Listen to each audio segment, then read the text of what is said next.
Indo Nepal live. मैं हूं जयप्रकाश। यह है हमारे भावी विधायक दौरान आज हम बात करने जा रहे हैं ढाका विधानसभा के निर्दलीय प्रत्याशी मोहम्मद डॉक्टर कासिम अंसारी साहब। आइए इस दौरान जानते हैं किन उद्देश्य, किन आधार और किन दृष्टागत करते हुए ये इस चुनाव को प्रतिनिधित्व कर रहे हैं। लगातार जनता दर्शन कर रहे हैं, जनता की दुआएं ले रहे हैं, आशीर्वाद मांग रहे हैं। इसके पीछे का तमाम वो सारी चीज़ें आइए जानते हैं डॉक्टर साहब की ही जुबानी। इंडो नेपाल लाइव की इस खास पेशकश में ये है हमारे भावी विधायक। इस दौरान मेरे साथ डॉक्टर मोहम्मद कासिम साहब हैं। आइए जानते हैं इस चुनाव को लेकर के क्या इनकी उपलब्धियां हैं, क्या उनका उद्देश्य है, क्या उनका आधार है, जिसके आधार पर लगातार पब्लिक के बीच पहुंचकर जनता दर्शन कर रहे हैं, लोगों की दुआएं मांग रहे हैं और कंप्लीट लोगों के बीच रह रहे हैं। इसके पीछे का रहस्य क्या है, सबसे पहले हमें नहीं पूरे आवाम को बताया डॉक्टर साहब इसके पीछे का रहस्य क्या है और किन आधार और किन योग्यता पर आप प्रतिनिधित्व कर रहे हैं ढाका विधानसभा में। बहुत बहुत धन्यवाद इंडो नेपाल चैनल का और विशेष तौर पे आपका जयप्रकाश जी। मैं अपना परिचय प्रथम करा दूं। मेरा नाम डॉक्टर मोहम्मद कासिम अंसारी है। विगत कई सालों से मैं MIM पार्टी में काम कर रहा था, एक खादिम, एक सेवक की हैसियत से, और मेरी प्रबल दावेदारी थी और नॉर्थ बिहार के कई जिलों में इस पार्टी को मजबूत करने का हम लोग काम किए। कई साथी हमारे साथ आए मजबूत सिपाही बनके, लेकिन परिस्थिति ऐसी बनी, कुछ आंतरिक मामला है जो सार्वजनिक नहीं किया जा सकता है, जिसकी वजह से मेरा ढाका विधानसभा का जो प्रत्याशी के रूप में सिंबल मिलने वाला था वो नहीं मिल पाया। खैर, इसमें पार्टी का मैं कोई कुछ करना नहीं चाहता, शायद मुझमें कोई कमी रही होगी, इसकी वजह से मुझे उचित वहाँ से मौका नहीं मिला। कितने दिनों से इस पार्टी को आप प्रतिनिधित्व कर रहे हैं? ये कई वर्षों से लगातार हम पिछले लोकसभा चुनाव में भी किशनगंज हमारी पार्टी लोकसभा पर लड़ी थी, वहाँ पर भी हम गए कई साथियों के साथ। विधानसभा चुनाव में भी गए। राष्ट्रीय अध्यक्ष हमारे बैरिस्टर असदुद्दीन ओवैसी साहब हैं, उनसे भी मुलाकात हुई। हमारे बिहार प्रभारी माजिद हसन साहब हैं, हमारे प्रदेश अध्यक्ष अब्दुल ईमान साहब हैं, हमारे युवा के प्रदेश अध्यक्ष आदिल हसन आज़ाद साहब हैं और दीगर तमाम लोगों से लगातार हम लोग टच में रहे। और जैसा कि आपको मालूम है कि आज से 4 महीना पहले ही पटना के अंदर 2 बड़ी प्रेस कॉन्फ्रेंस हुई। पहली सूची आई MIM की, जिसमें 32 विधानसभा का ऐलान हुआ था, जिसमें ढाका और नरकटिया था। दूसरी सूची आई 18 विधानसभा का, जिसमें अपने चंपारण से जो है पूर्वी चंपारण से सुगौली का भी मिला था। लेकिन जब 8 अक्टूबर को होटल मौर्या में कई दलों के साथ उपेंद्र कुशवाहा जी की RLS की, मायावती जी की बहुजन समाज पार्टी, राजभर जी की पार्टी और देवेंद्र यादव जी की पार्टी, तमाम grand democratic secular alliance front जो बना, बैनर के तहत ढाका की सीट RLS के खाते में गई, जिसके वजह से मुझको मौका नहीं मिल पाया।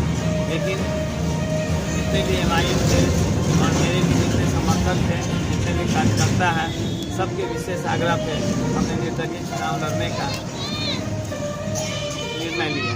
दूसरी बात यह है कि कई दलों का मेरे पास ऑफर था, लेकिन चूँकि मोहब्बत से मेरा शुरुआत MIM से हुई है और मेरे DNA में MIM है और आगे भी इंशाल्लाह हम MIM के बैनर तले ही काम करना है।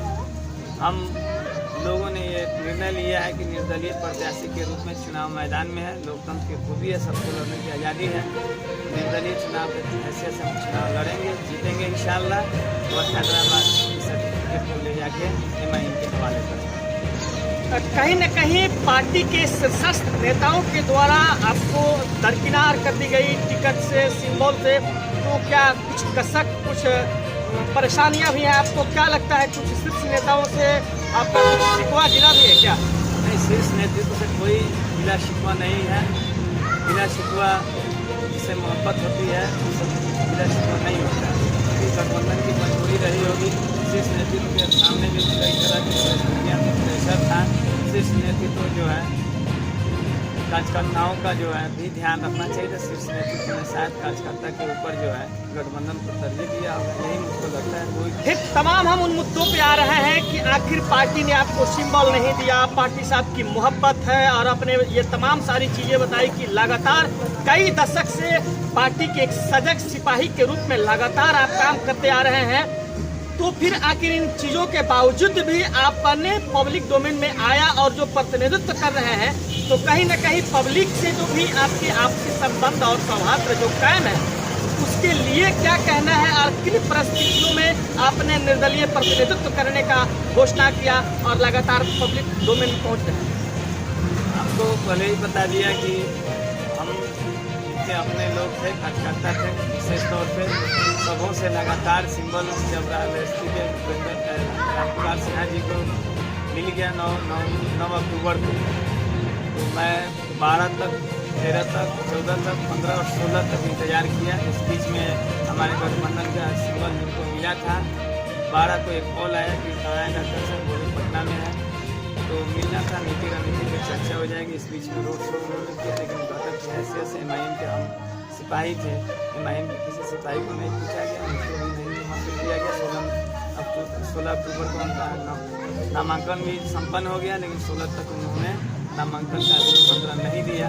तो 17 को जो हमने एक मीटिंग बुलाई, उसमें सभी कार्यकर्ताओं के सामने अपनी बात रखी। जिला की पूरी हमारी MIM की टीम आई थी, जो विगत कई वर्षों से काम कर रहा है लोग, सब लोगों के साथ मंत्रणा के बाद हुआ कि हम लोग जो है निर्दलीय प्रत्याशी के रूप में लड़ें और पार्टी के पास जो है विजेता के रूप में जाए और उसके पार्टी को अपना सभी सीधा कहना है डॉक्टर मोहम्मद कासिम अंसारी साहब का कि कहीं न कहीं पार्टी ने तो टिकट नहीं दिया, लेकिन लोगों की मोहब्बत, कार्यकर्ताओं की मोहब्बत और आपसी सौहार्द और उनकी मांग को लेकर के लगातार मेरी प्रतिनिधित्व की मांग की जा रही थी, जिसकी वजह से मुझे उन लोगों को उनकी प्यार और मोहब्बत को बरकरार रखने के लिए मैंने यहाँ से निर्दलीय प्रत्याशी के पर्चे भरे और लगातार लोगों के बीच पहुँच करके जनता दर्शन लगातार कर रहे हैं। अब आइए सीधे फिर जानते हैं कि अगर आपको नेतृत्व मिलती है डॉक्टर साहब, तो क्या कुछ खास होगा इस विधानसभा में? ये ढाका में मूलभूत बहुत सी सुविधाएं हैं जो नहीं मिल पाया अब तक। ढाका अनुमंडल भी है, ऐतिहासिक सरजमीन है, यहाँ कई गांधी आश्रम है, यहाँ मधुबनी आश्रम है, बड़हरवा लखनसेन में गांधी आश्रम है, बुनियादी स्कूल है। गांधी जी यहाँ पे 6.5 महीना रहे थे। उनकी पत्नी कस्तूरबा गांधी 2.5 साल यहाँ पे अपना समय व्यतीत किया है, लोगों को शिक्षा का अलग जगह है। लेकिन ढाका में आज तक डिग्री कॉलेज नहीं है, ढाका में कोई ITI कॉलेज नहीं है, ढाका में कोई इंजीनियरिंग कॉलेज नहीं है, कोई मेडिकल कॉलेज नहीं है। शिक्षा व्यवस्था पूरी तरह से यहाँ चौपट है और विकास का जो पैमाना है ये काफ़ी बाढ़ग्रस्त क्षेत्र है ढाका विधानसभा। और बांध पे जो है लगातार नेपाल से जब पानी आता है तो कई नेपाल से बांध पे जगह घिरा हुआ क्षेत्र है, बांध भी कई जगह टूटा हुआ है, जिसका उचित रखरखाव नहीं होता है, उसका मरम्मती नहीं होता है, जिसकी वजह से जो है बाढ़ की वजह से काफ़ी फसलें तबाह हो जाती है। जमीन यहाँ पे बंजर हो चुकी है, लेकिन उसके कहीं जो है हमारे जनप्रतिनिधि बेदार नहीं है। और फुलवरिया घाट एक बड़ा समस्या है, फुलवरिया घाट पुल जो है अब तक नहीं बना, जिसकी वजह से शिवहर, सीतामढ़ी, दरभंगा कई जिला से हमारा ढाका विधानसभा क्षेत्र कटा रहता है पूरी साल भर। और यही सब मूल समस्या या मुद्दा है, जिसकी वजह से हमने हिम्मत किया कि निर्दलीय प्रत्याशी के रूप में जब 2010 में सभी राष्ट्रीय दल से लोग या प्रादेशिक दल से लोग चुनाव लड़े, इसी ढाका विधानसभा की जनता ने जो है विकास के नाम पे विगत 2010 में निर्दलीय प्रत्याशी पवन जायसवाल जी को मौका दिया था। लेकिन वही पवन जायसवाल जी जब 2015 में भाजपा का टिकट लेके आए, उनको हार का सामना करना पड़ा। तो मेरा ये भी एक हिम्मत और साहस बढ़ाने का काम किया कि जनता के बीच हम जाएंगे और जनता जो है हमारे जो है व्यवहार को देखेगा, तो निश्चित रूप से निर्दलीय प्रत्याशी को ज़्यादा नहीं हुआ, 10 साल पहले मौका दिया था इसी ढाका की जनता ने। ये जनता पर विश्वास है कि इस 2020 के चुनाव में भी मुझको निर्दलीय प्रत्याशी के रूप में मौका देगा। सीधे तौर पर डॉक्टर साहब का कहना है कि जनता पर भरोसा और विश्वास है। कहीं न कहीं जनता के द्वारा दिए गए लगातार आपसी सहयोग और समर्थन के विश्वास को लेवरेज डॉक्टर साहब अब इनका ये उत्साह इतना आगे बढ़ चुका है, आगे चल चुका है कि कहीं न कहीं इनका मानना है कि निर्दलीय भी नेता होते हैं और निर्दलीय प्रत्याशी भी ऐतिहासिक जीत दर्ज कराते हैं। यह बिल्कुल देखा गया है और यही ढक्का की धरती पर देखा गया है। वही खास तौर पर इन्होंने कहा कि इनका जो उद्देश्य है, इंडो नेपाल लाइव की इस खास पेशकश में जो अपने उद्देश्य के बारे में इन्होंने जो बताया कि अगर मुझे नेतृत्व मिलती है तो मैं गांधी की कर्मभूमि पर बदहाल जो सारी सिस्टम है, सारी व्यवस्था है, चाहे वो आधारभूत संरचना की बात कह लीजिए या मूलभूत सुविधा की बात कह लीजिए, वही खास तौर पर इनका फोकस जो है, मुख्य बिंदु जो इनका है, ध्यान केंद्रित जो इनका है कि ये बाढ़ग्रस्त इलाका है, फिर भी यहाँ उसकी कोई समुचित व्यवस्था नहीं होती है। साथ ही उन्होंने कहा कि बेहतर चिकित्सा सेवा, चिकित्सा सुविधा, चिकित्सा की पढ़ाई के लिए और अच्छे पढ़ाई के लिए यहाँ के बच्चे को और बहुत दूर सुदूर जा कर के वहाँ पढ़ाई करनी पड़ती है। खास तौर पर उन्होंने कहा कि अगर मेरा नेतृत्व मिलता है तो यहाँ डिग्री कॉलेज के साथ साथ महिला कॉलेज और टेक्निकल की वो तमाम सारी चीज़ें बहाल करना इनकी पहली प्राथमिकता होगी। वही उन्होंने कहा कि बाढ़ग्रस्त इलाका में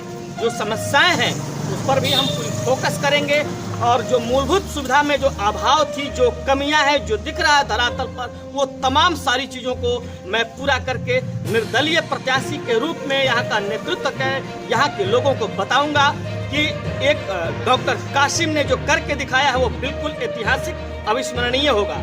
ये कहना है डॉक्टर साहब का। आइए देखते हैं आने वाला चुनाव आखिर डॉक्टर साहब को कितनी गंभीरता से लेता है, यहाँ की आवाम इनको कितनी गंभीरता से लेती है। हालांकि इनका कहना है कि इन्होंने जो काम यहाँ किया है, जो कार्यकर्ताओं के बीच में, जो लोगों के बीच में, वह बिल्कुल काबिल तारीफ है। इंडो नेपाल लाइव के लिए जयप्रकाश। आइए अब हम चलते हैं सीधे जनता के पास, जानते हैं कि डॉक्टर कासिम अंसारी साहब को यहाँ की आवाम और यहाँ के लोग कितनी गंभीरता से लेते हैं और इनके किए गए कार्यों से कितनी विश्वस्त है, कितने अस्वस्थ हैं। सीधे चलते हैं हम कुछ पब्लिक के पास और जानते हैं डॉक्टर साहब की वो तमाम सारी उपलब्धियों के बारे में। बिजली की सुविधा तो है और यहाँ बाढ़ जो आती है बहुत परेशानी होता है, बहुत मशक्क़त होती है यहाँ के लोगों को जाने आने में। यहाँ नेपाल से जो आती है, जो फुलवरिया घाट है, वहाँ जब भी यानी कि पुल का निर्माण का कार्य शुरू होने का ही होता है, जब नेताओं ने कुछ घोषणा पैसे ले करके वो चीज़ को मतलब टाल देते हैं, वो काम नहीं हो पाता है। इसीलिए हम लोग डॉक्टर कासिम अंसारी को यहाँ प्रतिनिधि चुन करके यहाँ हम लोग इनसे विश्वास और भरोसा क्या लगता है कि जो विकास का यहाँ काम होगा विकास का काम बिल्कुल होगा नगर पंचायत विधानसभा में विकास का काम होगा। क्या नाम है आपका? मोहम्मद अली मंसारी। तो क्या लगता है अब क्या होगा और अब आप लोग क्या मूड बना रहे हैं? जैसे CNRC हुआ, लॉकडाउन हुआ, डॉक्टर साहब हम लोग के बीच में पहुँचे, जागरूकता उसके हिसाब से लगता है कि एक मौका देना चाहिए। क्या नाम है आपका? नेता अभी के परिवेश में कितने सूट और कितने ठीक बैठते हैं, आपने अपने बारे में बताया और नेता के बारे में।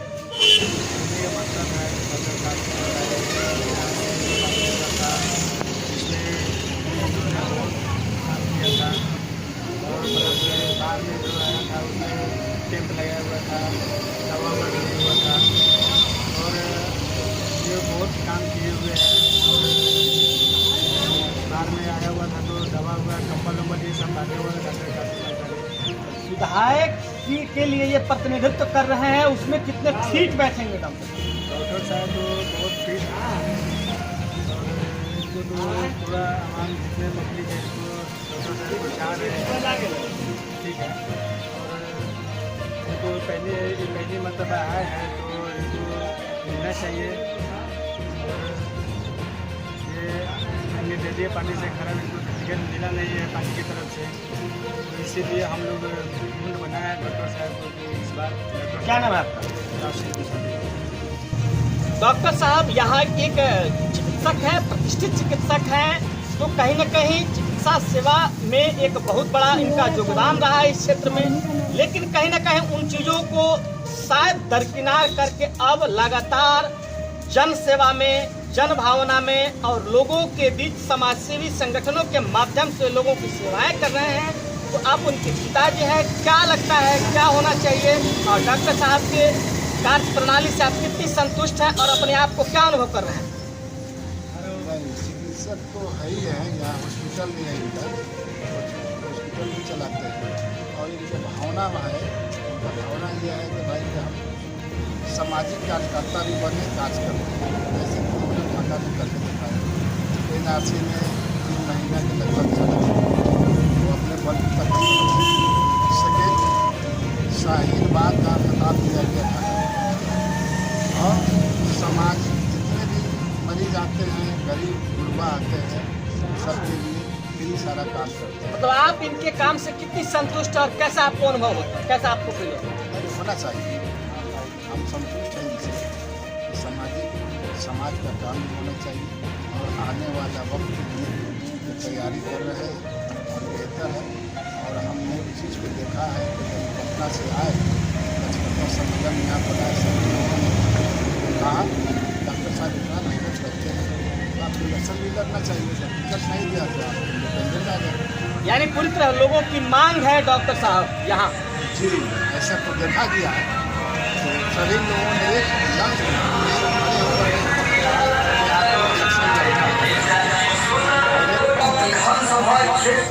बहुत तो है जो दावे हैं उस दावे से कितने खुश हैं और कितने स्वस्थ हैं? हम बहुत स्वस्थ हैं, बहुत अच्छा काम करते हैं, पब्लिक के लिए भी अच्छा काम करते हैं, किट बांटते हैं, पूरे लॉकडाउन में किट बांटे और NRC से सबसे ज़्यादा खुश। ये विधायक का इलेक्शन लड़ रहे हैं, इसमें इनसे कितनी काम की उम्मीद है, कितनी विकास की उम्मीद है आपको? हम लोग को बहुत अच्छा उम्मीद है, अब बहुत अच्छा विधायक बनेंगे, काम भी करेंगे, सब लोगों का सहयोग है साथ। क्या नाम है आपका? नाजिम। इसमें आपके नेता कहाँ तक छूट बैठते हैं, कहाँ तक फिट बैठते हैं? इन्होंने जब बाढ़ आया तो इन्होंने कैंप लगाए, दवा लगभग 100 कैंप लगा दवा के, और जहाँ जहाँ जिससे जैसी जरूरत पड़ा वहाँ इन्होंने मरीजों का अपना देख रेख किया। एक तो नहीं 100 डॉक्टर आते थे, जैसे सगे साहब है, बहुत सारे डॉक्टर सब आते थे। उसके बाद में लॉकडाउन हुआ, लॉकडाउन में इन्होंने किट पैकेज बनाए 15-20 किलो का, हज़ारों पैकेट बना के डॉक्टर गाँव में ये उन्होंने। तो कुल मिला के आप लोग इनके काम से संतुष्ट है? लगातार आप घूम रहे हैं। NRC में भी अपना बहुत बड़ा एक कदम पर ये NRC। तो विकास और डॉक्टर साहब क्या फर्क है? जब इनको किसी चीज़ की लालच नहीं था और इन्होंने समाज का काम किया, जब ये विधायक बन जा रहा है तो क्या करेंगे कुछ। बहुत अच्छा विश्वास भरोसा आप लोग का है। क्या नाम है आपका? मोहम्मद असलम।